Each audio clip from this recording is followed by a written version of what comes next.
বাংলাদেশের প্রায় 1 কোটি নাগরিক দুনিয়ার বিভিন্ন দেশে কাজ করছেন। আমাদের এই প্রবাসী ভাই বোন নাগরিক, ওদের টাকা দিয়ে দেশ চলছে।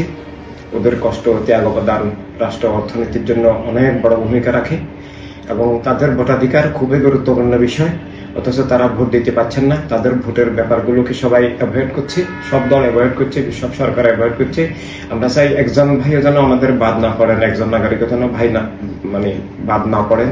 সবাই যেন নিজের ভোটাধিকার যার যার অবস্থান থেকেই দিতে পারেন। একটা ভোটের জন্য দেশে আসার মতো আর্থিক সামর্থ্য অধিকাংশেরই নাই, সুযোগও নাই, ছুটিও মিলে না। তাই নিজ নিজ অবস্থান থেকে ভোট দেওয়ার জন্য ডিজিটাল ভোটের অবশ্যই প্রচলন করা দরকার। ডিজিটাল ভোট বর্তমানে এস্তোনিয়াতে আছে।